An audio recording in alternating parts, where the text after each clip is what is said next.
মূল্য বৃদ্ধি হৈ থাকিব, কমি থাকিব, আকৌ হঠাতে 10 পইচা কমাই 50 পইচা বাঢ়ে, কেতিয়াবা আকৌ 2 টকা কমি যায়, 50 পইচা বৃদ্ধি হয়। এইবিলাক বেলেগৰ কথা আছে, ইণ্টাৰনেশ্যনেল মাৰ্কেটৰ লগত কথা আছে। কিন্তু অসম চৰকাৰে পেট্ৰল ডিজেলৰ দাম কমাব নোৱাৰে নহয়। আমাৰ যিটো ছাবচিডি আমি দিছোঁ 5 টকা, তাৰ ওপৰত আমি ষ্টেপত যাব নোৱাৰোঁ।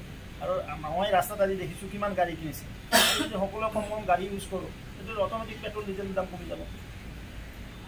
একোজন ব্যক্তি বজাৰ কৰিব যায়, ডাঙৰ গাড়ীখন লৈ যায়, চাইকেলখন লৈ গ'লেও নহয়। মই যদি খোজকাঢ়ি যাওঁ বজাৰলৈকে, নিশ্চয় ট্ৰাফিক জামো কমিব, পেট্ৰল ডিজেলৰ দামো কমিব। ৰামেশ্বৰ দিলীয়ে কালি কৈছে ভেকচিন বিনামূলীয়া হোৱাৰ কাৰণে পেট্ৰলৰ দাম বাঢ়িছে।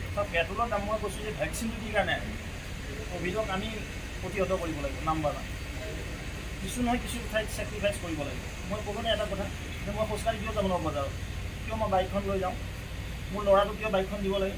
ঘৰখন এখন গাড়ী হ'লে নহয়, এখন ঘৰতো 5খনকৈ গাড়ী আছে, তেলপত কিমান প্ৰডাকশ্যন হ'ব আপোনালোকে কওকচোন বাৰু, কওক। এইটোতো লজিকেল কথা না। আমি কিমান খেতি কৰিছোঁ, আমি উৎপাদন কিমান কৰিছোঁ, মূল্য বৃদ্ধি হ'ব আৰু নহ'ব লাগিব, কওক। কিন্তু আপুনি ভাবে নেকি যে চৰকাৰে এই ক্ষেত্ৰত এটা সতৰ্ক হোৱা ভাল যে নিশ্চিতভাৱে আমি সকলো ছেক্টৰত আমি সতৰ্ক হ'ব লাগিব। আমি প্ৰডাকশ্যন বৃদ্ধি কৰিব লাগিব, আমি ইকনমি হ'ব লাগিব, মিতব্যয়ী হ'ব লাগিব।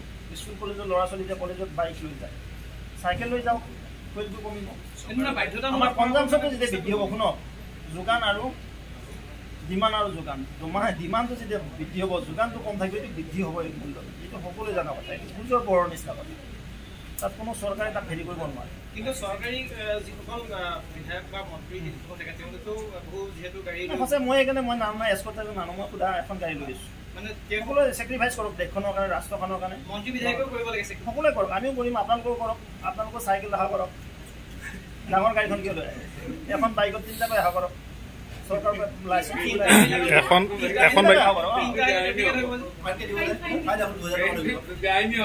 কৰিব লাগিব, নহ'লে পেট্ৰল দাম বাঢ়ি আছে নহয়। 100 টকা 200 টকা হৈ যাব কেতিয়াবা। আমিতো কিনিব লাগিব। যেতিয়া তলত নাটনি হৈ গৈছে, ইমান ওলাই আছে বস্তুটো তলৰ পৰা, তলত কিমান আছে, ভাণ্ডাৰত বস্তুটো কিমান আছে, মজুত কিমান আছে, আমি এইটো চাব লাগিব। আমি কৈ থাকিলে নহ'ব, হাল্লা কৰিলে নহ'ব। যদি বৃদ্ধি হৈছে তাৰ বিকল্প লাগিব, বায়ু ডিজেল ওলাব লাগিব।